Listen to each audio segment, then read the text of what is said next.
Et yop les gars, on se retrouve pour cette dernière partie de l'UFC 218. La meilleure partie, j'ai envie de vous dire, la main card. Il y a eu du très très lourd lors de cette main card. Donc je suis un petit point prono. Je suis à 5 sur 8 jusque là. Je me suis juste trompé sur le premier combat de la soirée et ensuite sur deux des 4 combats qu'il y avait sur les prélims. Et on va voir que ça s'est passé donc moyen sur cette main card pour moi niveau prono. Alors, on a commencé au niveau de ce main card par le combat. Donc, le combat numéro 5, c'était Tessia Torres qui était donc numéro 5 de la catégorie strawweight féminine contre Michelle Waterson, la numéro 6.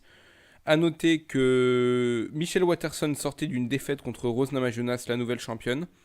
Et que Tessia Torres, elle, sa seule défaite en carrière, c'était contre cette même Rose Namajunas. Donc, une Tessia Torres vraiment trapue, vraiment baraque. Et Michelle Waterson, bien plus élancée, bien plus technique, on la connaît. Donc, moi, je le sentais mal quand même pour Michelle Waterson parce que typiquement, je savais que si elle se faisait coller contre la cage et qu'elle se faisait amener au sol, elle pouvait vraiment subir le combat. Mais je l'avais quand même choisi pour mon prono. Je l'avais choisi et on va voir ce qui s'est passé. J'aurais peut-être pas dû. Alors, round 1, ce qui se passe, c'est dès le début, takedown, balayage de Michelle Waterson, prise de dos. Ça se relève rapidement. Tessia attend elle rentre, donc que Michelle Waterson rentre pour lui faire des enchaînements de 3-4 coups. Michelle Waterson ne trouve pas du tout sa distance, elle n'arrive pas à toucher, elle n'arrive absolument pas à la toucher. Je sais même pas si tu lui portes vraiment des coups.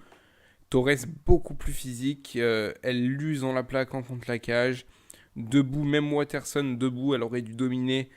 C'est elle qui prend énormément de coups et en plus des coups vachement lourds car Tessia Torres est beaucoup plus baraque qu'elle. Premier round, Tessia Torres sans hésitation. Michelle Waterson, à part son takedown, elle l'a vraiment pas touché debout. Premier round, Tessia Torres sur un 100%. Round 2, il se passe pas grand chose. Combat amené au sol très rapidement par Michelle Waterson. La Torres travaille excellemment au corps et travaille la Kimura. Finalement, elle travaille aussi un triangle qui échoue aussi. Il se passe vraiment rien dans ce round. Michelle Waterson est restée au-dessus de tout le long, mais elle n'a rien réussi à faire. Et c'est limite Tessia Torres qui a été bien plus active d'en dessous en l'ayant dans sa garde. Je dirais 50-50 sur ce round. Il s'est pas passé grand-chose. Mais de toute façon, on va voir que le round 3 va mettre tout le monde d'accord. Round 3, Tessia met toujours beaucoup plus de volume et finit par toucher Waterson assez durement. Elle est vraiment sonnée. Tessia arrive à prendre le dos, elle verrouille les crochets. Et là, on se dit que ça pue vraiment pour Waterson. Elle crochette les jambes, donc les deux en fait. Mais Tessia Torres était dans le dos, mais Waterson était à moitié en train de se relever. Mais en fait, grâce au crochet, elle les libère et elle crochette les jambes. Et là, elle prend la position montée dans le dos. Et là, elle est vraiment à deux doigts de terminer le combat. Waterson, là, elle a sorti le mode survie. Et respect à elle, hein, parce qu'elle réussit à rouler, mais putain, elle a pris vraiment cher depuis le dos. Torres l'a allumé, lui a allumé la tronche. Franchement, moi, je pensais que c'était terminé, hein. Si j'avais dû mettre ma maison, je l'aurais parié comme quoi c'était terminé. Et non. Au final, le combat va à son terme. On savait qu'il y avait gagné, il n'y avait pas de débat, hein. Au final, ça a été du dirty boxing de la part de Tessia Torres. Une lutte qui a complètement sapé l'énergie de Waterson. Domination totale de Torres, victoire par unanimous decision, 30-27, 29-28, 29-28. Donc ouais, c'est ce que j'avais dit, hein. Le round 1 et le round 3, c'est pour Torres sûr à 100%. Le second, c'est du 50-50. Il y a un juge qui a donné le deuxième à Torres et deux autres qui ont donné le juge à Waterson. Bon, quoi qu'il en soit, ça change pas l'issue du combat. Victoire de Tessia Torres. Vraiment intéressante, hein. Hâte de la voir un peu plus haut. Hâte de voir une revanche, pourquoi pas contre Rose, parce que là, elle peut limite aspirer à un title shot, hein. Peut-être pas tout de suite, mais on va dire qu'elle a une marche, là, hein. Je pense qu'elle va grimper numéro 4, numéro 3. Si elle gagne le suivant, ça peut être très lourd, hein. Ça peut même être une adversaire potentielle de Johanna, hein, qui sait. À voir, à voir. Et Michelle Waterson, bah, je sais pas trop l'avenir qu'elle a. L'UFC misait beaucoup sur elle, beaucoup de promos. Je sais pas. Elle est vraiment, elle est peut-être sous-dimensionnée. Enfin, il lui manque quelque chose au niveau physique. Elle est très technique. Elle me fait penser un peu à Stephen Thompson, peut-être en peut-être moins complète, quoi. C'est vraiment très élégante debout, petit style karatéka, vraiment, vraiment cool. Mais il lui manque quelque chose, il lui manque quelque chose. Faut qu'elle progresse encore. Je lui fais confiance, ça a l'air d'être une taffeuse. Je lui souhaite bonne chance pour la suite. Et là, on arrive au combat, donc le combat numéro 4. Eddie Alvarez, qui est numéro 4, qui affronte Justin Gaethje, numéro 5. Arbitre Herb Dean dans la catégorie lightweight. J'ai été surpris de voir que Justin Gaethje était favori. Moi, je donnais quand même Eddie Alvarez favori, parce qu'il a quand même plus prouvé dans la cage que Gaethje. Alvarez, ancien champion. Franchement, j'ai pas compris ça. Je comprends pas pourquoi les bookmakers ils ont donné Gaethje favori. Moi, j'avais dit Alvarez favori, mais quoi qu'il en soit, je m'en foutais. Je voulais une guerre parce que les deux c'était des guerriers et on l'a eu notre guerre. Alors, au round 1, Gaethje il boxe complètement dans le vide. J'ai été assez surpris de ça. Il boxe complètement dans le vide. Il le touche pas du tout. Il lance des crochets de très très loin. Par contre, donc ça touche pas du tout. Mais par contre, il a démonté la jambe d'Alvarez. Vraiment, au niveau low kick, Gaethje, c'est du très très lourd. Alvarez, lui, par contre, c'est très bon au point. Corps et tête, il a alterné. Il a bien touché Gaethje. Mais par contre, il n'a pas bloqué les low kicks. Je sais pas pourquoi. Sur la fin du round, il tente un espèce de salto coup de pied sur Gaethje. Assez stylé. Il le touche pas vraiment, mais bon, je trouvais que ça méritait d'être souligné. Donc voilà, fin du round 1, ça se tabassait sec, hein. Les mecs avaient pas peur d'y aller. Donc fin du round 1, à qui je le donne? Je pense que je le donne à Alvarez, moi, hein, parce que Gaethje, ok, il a très bien touché en low kick, mais il a complètement boxé dans le vide, et ça donnait cette sensation quand même un peu d'impuissance au point, quoi, ce qui était un peu dommage. Alors qu'Alvarez, lui, semblait beaucoup touché. Bon, certes, il bloquait pas les low kicks, mais bon, il semblait quand même beaucoup plus touché, et donc il mérite ce round 1, je pense. Au round 2, exactement la même chose, sans les low kicks.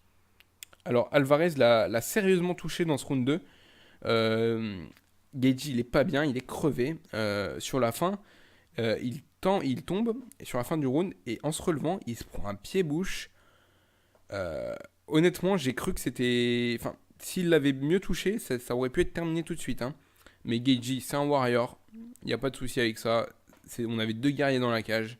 Et on part sur un round 3. Et là, le round 3 est assez épique.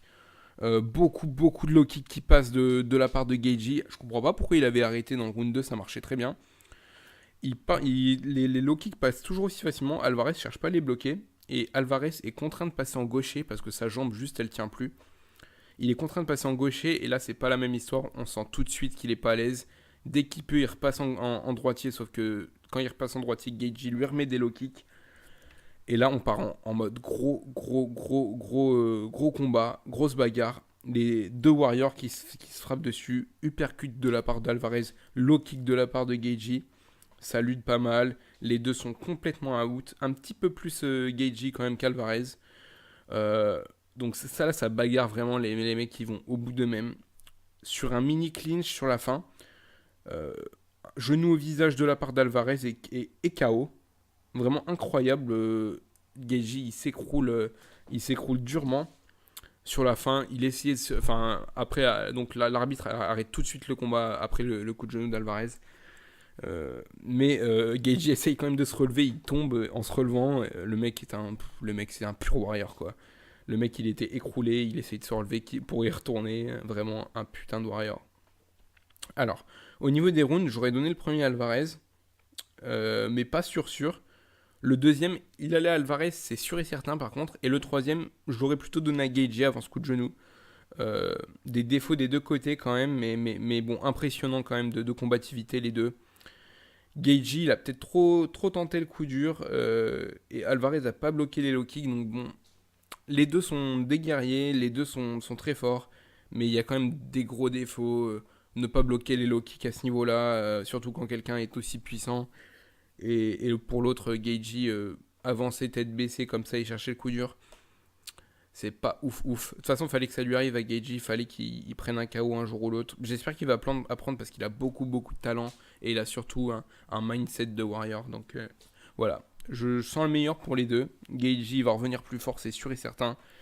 Eddie Alvarez, bah, il se retrouve encore propulsé au-dessus. Hein, donc là, il était numéro 4. Est-ce qu'il va monter numéro 3? Je sais pas.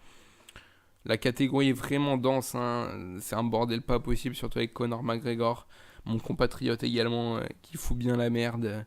À voir comment ça va se passer. Je sais pas trop comment ça va se passer dans cette catégorie. Je pense que j'en reparlerai plus en détail dans une autre vidéo. Donc voilà pour le combat numéro 4. Ensuite, on passait au combat numéro 3, qui pour moi n'avait rien à faire ici. Moi, j'étais bien plus intéressé par le combat précédent. Henry Cejudo contre Sergio Pettis. Alors, j'ai oublié quelque chose de très important. Alvarez Gaethje, ça a été un des deux combats de la soirée. On a vu que Medeiros Oliveira avait eu le premier Fight of the Night. Bah, Gaethje Alvarez, ça a été le second. Donc bonus de 50 000 $, amplement mérité pour les deux. Ensuite, donc on passe au combat numéro 3, Henry Cejudo contre Sergio Pettis.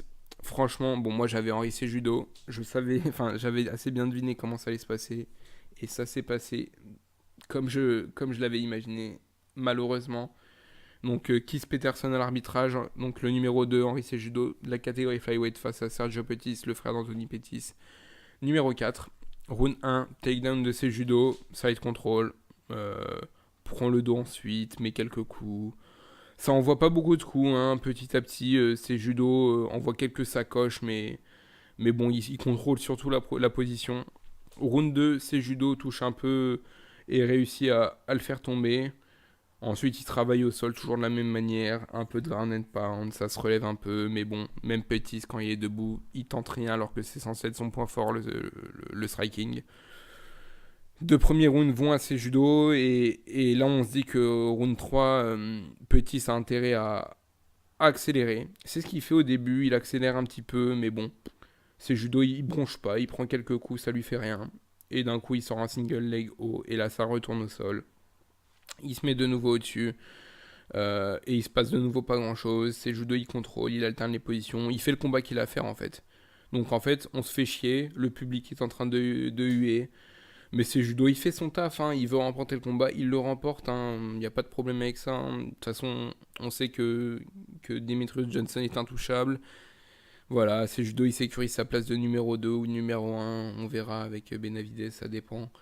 Peut-être qu'ils vont s'affronter encore les deux. De toute façon, cette catégorie est complètement gangrénée à cause de Demetrius Johnson qui surdomine complètement. Donc voilà, on se fait chier, on a envie de passer à la suite parce que le combat suivant est vraiment ouf et on a hâte. Donc finalement, c'est judo à gérer. Petit, ça n'a pas pris beaucoup de risques non plus. J'ai pas compris ça parce qu'il le fallait. Voilà, on s'est fait chier. On veut voir Ngannou contre Overeem. Unanimous decision pour ces judo 30-27 x 3, rien à dire. On passe au gros steak et les deux derniers combats donc qui étaient les plus attendus avec Gaethje et Alvarez. Allez, on passe au numéro 2. Overeem, numéro 1 de la catégorie face à Ngannou qui était favori. Numéro 4 de la catégorie, arbitre Dan Magliotta. Bon là il fallait de toute façon que ce soit Big Dan l'arbitre. Hein. Il n'y avait pas Big John McCarthy donc il fallait que ce soit Big Dan parce que les deux monstres, fallait que ce soit un gros steak au milieu pour les empêcher de faire trop du sale. Alors, qu'est-ce que j'en pensais de ce combat? Bah, je savais pas trop. Je savais qu'Overeem, il allait la jouer fourbe, sûrement, parce qu'Overeem, c'est un fourbe, lui. Je suis pas un fan de ce type, hein, j'aime pas trop. Hein. Ngannou, bah, moi, j'étais à fond derrière lui. Hein, voilà, il a un... Je sais pas il est camerounais. Je sais pas s'il a du sang français, mais quoi qu'il en soit, je crois qu'il a vécu en France. Et au-delà de ça, ça a l'air d'être un mec vraiment sympa. Donc j'étais à fond derrière lui. Overeem, lui, c'est plutôt le mec fourbe, l'opposé d'Ngannou. Ngannou, c'est le mec qui va arriver, il va faire son fight, il va être patient. Overeem, ça va plus être le mec il va courir, qui va s'enfuir, qui va essayer de piquer un peu en traître. Ah, j'aime pas trop, j'aime pas Overeem. Hein. Mais bon, il méritait peut-être pas ce qui lui arrive ensuite. Donc moi j'avais pris Ngannou et il était favori des bookmakers. Franchement, je pensais pas qu'il allait forcément être favori. Bah, il l'était. Donc qu'est-ce qui se passe? Round 1, le combat commence direct. Overeem, il court tout de suite sur Francis Ngannou, encore une fois de manière un peu traître, et ensuite il veut lutter. Et là on a vu que Francis, bah, en fait on peut rien faire contre lui, il est plus puissant. Donc qu'est-ce qu'il fait quand Overeem le plaque contre la cage? Et ben de manière la plus posée qui soit, il le retourne et il le plaque contre la cage ensuite, puis il se libère. Et là, se passe quelque chose de vraiment qu'on n'avait pas envie de voir. J'aime pas Overeem, mais j'avais pas envie de voir ça quand même. Overeem essaye d'envoyer un combo de 2 coups, je crois. Ngannou esquive, mais un premier crochet et ensuite un premier crochet. Je crois pas qu'il touche le premier crochet et ensuite un uppercut. Oh, il lui arrache la tronche. Il lui arrache littéralement la tronche. J'ai eu très très peur pour Overeem. Très peur pour ses cervicales. Ouais, bah en plus, ce qu'on peut constater, c'est que l'uppercut, il touche pas à pleine puissance, quoi. Il touche un peu en fin de course. Il touche pas en fin de course, hein, il touche bien quand même.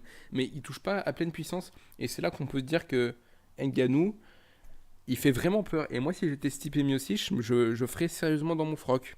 Donc voilà, KO premier round d'Ngannou. À mon avis, on a tous été choqués devant notre télé, on a tous kiffé. Vraiment, Ngannou, un monstre. En plus, petit message sympa à la fin de solidarité au niveau de ce qui se passe en Libye. Vraiment un bon gars, ce mec. J'ai vraiment kiffé. Alors, qu'est-ce que c'est le futur pour lui? Je sais pas. Pour moi, donc, normalement, et tout le monde pense la même chose, il devrait avoir le title shot face à Stipe Miocic. Excusez-moi. Stipe Miocic, qui d'ailleurs souhaite combattre assez rapidement. Bon, après avoir vu ça, je sais pas s'il aura toujours aussi hâte de combattre. Alors ça va peut-être dépendre aussi du retour de Cain Velasquez, parce que je suis sûr que si Cain Velasquez revient, il pourrait foutre la merde là-dedans. Enfin, je sais pas, faut voir. Dites-moi ce que vous en pensez. Est-ce qu'on se dirige plus vers un Velasquez-Miocic, vers un Velasquez-Ngannou ou vers un Ngannou-Miocic? Dans l'hypothèse où Velasquez revient. Hein. Si Velasquez ne revient pas, ce sera Miocic, Ngannou, il n'y a rien à dire. Et je pronostique du très très sale pour Miocic, même si je l'aime bien. Je pronostique vraiment, je vois pas, je vois Ngannou, je le vois vraiment intouchable. Ce que j'aimerais voir, moi, c'est Ngannou Verdum. C'est le seul, je pense, Verdum, c'est le seul à pouvoir mettre Ngannou en difficulté. Quoique, Verdum, parfois, il se prend pour un boxeur. Et s'il a la mauvaise idée de faire ça contre Ngannou, il va passer vraiment un très très sale quart d'heure. Mais au sol, je pense que Verdum est le seul à pouvoir faire quelque chose. Quoique, même avec. Je pense que même la technique, en fait, ne peut rien face à une telle bête. La telle bête qui est Francis Ngannou, c'est un monstre de physique. Vraiment, je sais pas. Je sais pas s'il est vraiment battable en ce moment. On passe au main event. Donc, Overeem Ngannou, c'était le main event. Il n'y a pas eu de bonus pour Ngannou alors qu'il aurait 100 fois mérité. Mais Dana White a dit qu'il allait le mettre bien en coulisses. Je compte là-dessus. Franchement, je pense que Dana White, il va le faire. Il n'y a pas de raison. On avait ensuite le main event, donc le champion Max Blessed Holloway face à José Aldo, le numéro 1 de la catégorie. Donc le combat numéro 2 avec Herb Dean à l'arbitrage. Donc la ceinture featherweight était en jeu. J'avais pronostiqué Aldo de cœur en fait, même si j'aime bien Holloway aussi. Et bah j'ai très rapidement compris en fait ce qui allait se passer quoi. Dès le début du combat, j'ai su comment ça allait se terminer et ça m'a un peu déçu. Donc Aldo commence très doucement. À ce moment-là, j'étais content qu'Aldo s'économise. Je me suis dit, il va être dans la gestion. Holloway commence à toucher un peu en jab. Beaucoup plus d'allonge, donc il touche en jab. Aldo cherche ensuite le coup dur. Mais bon, on ne touche pas du tout. Il est vraiment loin à chaque fois. Holloway provoque, un peu comme à la fin du round 2 du premier combat. Et il s'en mange vraiment une belle, mais il bronche pas. Aldo qui est donc lui a décidé que les low kicks ne servaient plus à rien.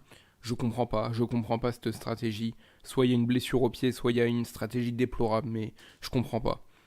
Round 2, alors Aldo commence à claquer quelques bons low kicks, beaucoup de jab de la part de Max Holloway. Il accélère sur la fin et là on commence à sentir que ça sent vraiment mauvais pour Aldo. Holloway, lui, il est vraiment en mode jab. Il pique un peu petit à petit. Le visage d'Aldo commence à être vraiment marqué. Aldo, il prend beaucoup de coups, il semble fatigué. Sur la fin du round, ça bagarre un peu. Aldo, on sent que ça pue à la fin du round 2, on le sent mal. Round 3, Holloway, donc le combat continue exactement de la même manière. Hein. Holloway, jab, il frappe Aldo de plus en plus, il le touche de plus en plus. Donc Aldo commence à être de plus en plus marqué au visage. Et là, à un moment, Holloway le provoque. Holloway, c'est un bon trasher, hein, c'est un bon trash talker. J'aime bien ce niveau-là. Et là, ça bagarre. Et là, ça bagarre vraiment sec. et je me suis dit que c'était peut-être la chance d'Aldo en fait. Je me suis dit que c'était peut-être la chance d'Aldo dans le sens où on voyait que tactiquement, il pourrait pas battre Holloway. Il pourrait pas. Holloway touchait systématiquement, Aldo ne touchait pas du tout.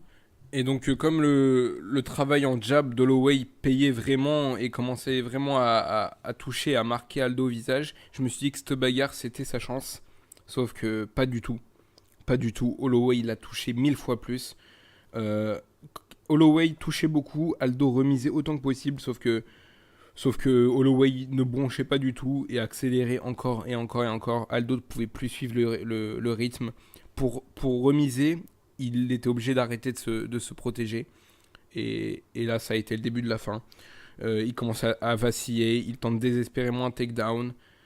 Mais Holloway le finit au sol. Le takedown, il n'y avait aucune volonté dedans. Holloway a eu juste à l'esquiver légèrement. Et puis Holloway, il a ensuite tabassé au sol et il a tenté de survivre Aldo, mais ça n'a pas suffi. Donc voilà, qu'est-ce qu'on a en tiré de ça? On peut tirer la leçon que Aldo, il y a peut-être un truc de cassé chez lui depuis sa défaite contre Conor McGregor. Le gars, il a que 31 ans, hein. On dirait qu'il en a 50, le bonhomme. Non, j'abuse, mais on dirait qu'il est vraiment... On dirait vraiment un mec brisé, quoi. On dirait qu'il a pris un coup de vieux depuis cette défaite face à McGregor. Avant, il était intouchable, et là, il se fait taper vraiment d'une manière, en fait, tactique. Et on dirait qu'il avait pas de solution, quoi. Je sais pas si... Alors, je pense qu'Holloway est vraiment très fort, hein. Faut pas lui enlever ça, hein. Holloway est vraiment à un moment de sa carrière où il est intouchable. Et je pense qu'il faudra attendre qu'il prenne une lourde défaite pour que son niveau diminue. Je pense que c'est un peu dans le même genre qu'Aldo, même s'il n'a pas encore du tout son legacy. Mais faut voir. Je sais pas vraiment. Moi, j'attends plus Frankie Edgar contre Holloway. Ça va être différent. Parce que Aldo, je l'avais choisi dans mon pronostic, mais c'était plus parce que pour sa légende que vraiment ce que je pensais qu'il allait arriver. Donc bon, respect à Holloway. Quand on lui a demandé s'il pensait être le meilleur featherweight de tous les temps, il a dit que non, sous-entendu que c'était Aldo, et qu'il lui restait beaucoup de chemin à faire. Donc le bonhomme est un trash talker, le bonhomme fait le mariole, met le bonhomme à la tête sur les épaules, et se montre quand même respectueux. Donc voilà, les Brésiliens se sont fait laver par les Hawaïens sur cet événement. Ça fait un moment que ça va pas top, hein, du côté du Brésil. En tout cas, voilà, superbe event. Pas trop de surprises en fait non plus sur cet event, mais du beau combat. Les gens se sont donnés, même Aldo, hein, il s'est donné, il a fait ce qu'il a pu, je pense. Hein. À mon avis, soit je sais pas quel est son avenir, José Aldo.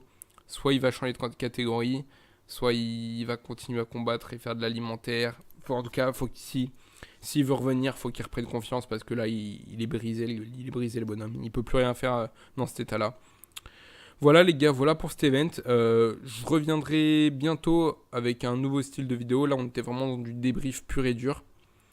Dites-moi ce que vous avez pensé, vous, de ces fights. Dites-moi ce que vous pensez surtout de José Aldo et de Max Holloway.